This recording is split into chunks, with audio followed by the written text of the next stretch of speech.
666, 777, 13, 888, 121, 212, 555.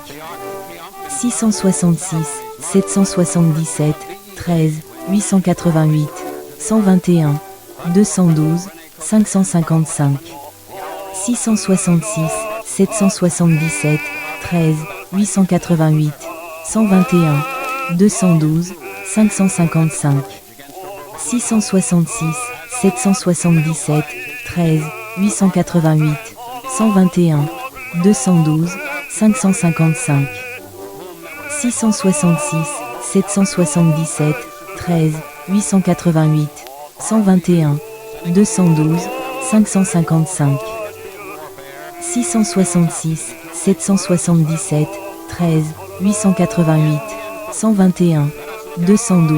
555. 666, 777, 13, 888, 121, 212, 555. 666, 777, 13, 888, 121, 212, 555. 666, 777, 13, 888, 121, 212, 555. 666, 777, 13, 888, 121, 212, 555. 666, 777, 13, 888, 121, 212, 555. 666, 777, 13, 888, 121, 212, 555. 666, 777, 13, 888, 121, 212, 555. 666, 777, 13, 888, 121, 212, 555. 666, 777, 13, 888, 121, 212, 555. Strong guerrilla groups throughout Vietnam.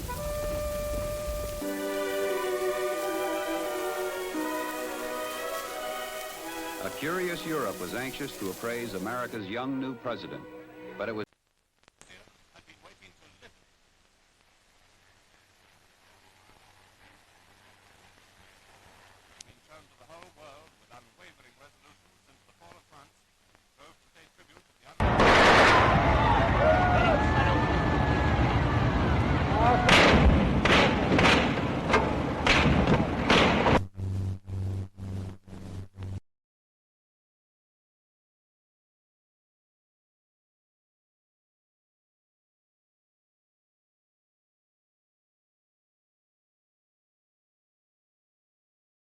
basically use it for on the LZ and I guess even out in the field too, if you want to know.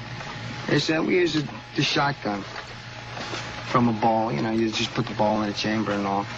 Paul, let me borrow that ball. Question, Counsel.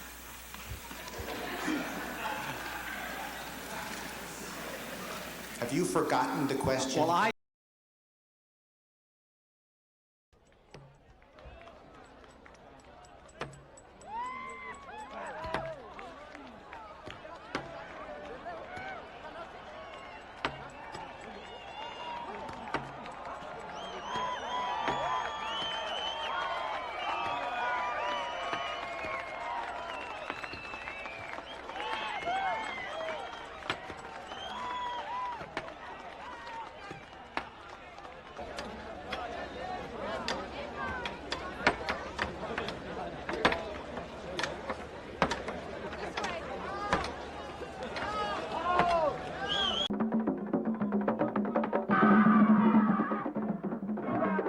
Max Beauvoir is the leader of Haiti's voodooists. In the last days of his regime, Duvalier called in Beauvoir and the Hougans, or voodoo priests, and asked their advice. Beauvoir told him to go.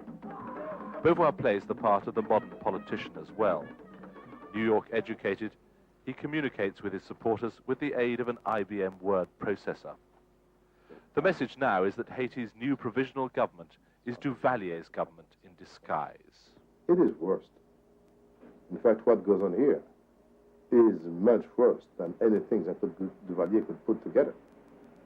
It is composed by the henchmen of Jean-Claude Duvalier. I am sorry to say that what I see ahead, and in not such a distant future, like 2 to 4 weeks, if it lasts, one of the most horrible bloodbaths this country has ever known. Voodoo doesn't have quite the influence it did in the days of Duvalier's father, Papadoc, who was himself a Hugon. But the views of men like Beauvoir can't be discounted. They say here that 70% of the people are Catholic, 30% Protestant, and 100% Voodooist. These grotesque rituals spring from the traditions the first Haitians brought from Africa when they came as slaves. And keeping that tradition alive is part of national pride, something that's needed here.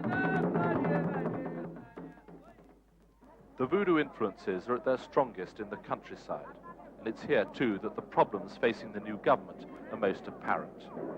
Slave labor in the fields once made this France's most prosperous colony in the New World. 200 years on, the economy is still based on agriculture, but only a third of the land is cultivated. Much of Haiti is composed of almost impenetrable, barren mountains. Some estimates put the average income in the countryside at about £100 a year.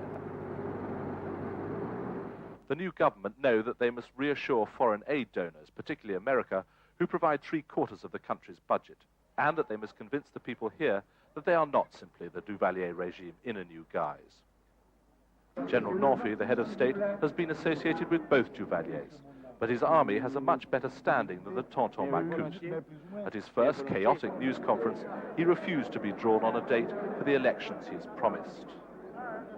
Nos intentions sont bien définies, monsieur le journaliste.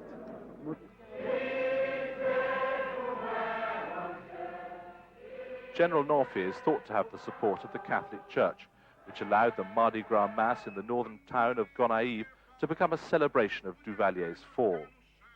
It was in Gonaïves that Haiti's independence was first proclaimed, after a slave revolt against France led by Dessalines, still the country's most popular national hero. And it was here that the recent troubles began when the Tonton Macoute killed 4 teenagers last year.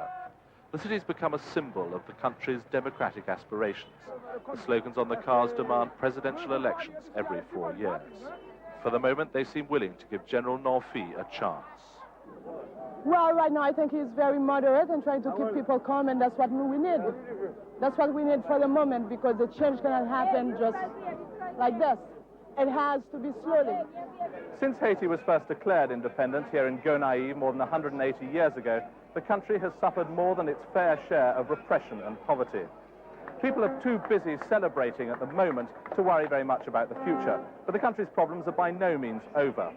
If they can find a government that commands the support of the people, it'll have to deal with one of the most severe economic crises anywhere in the world. Edward Sturton, ITN, Haiti.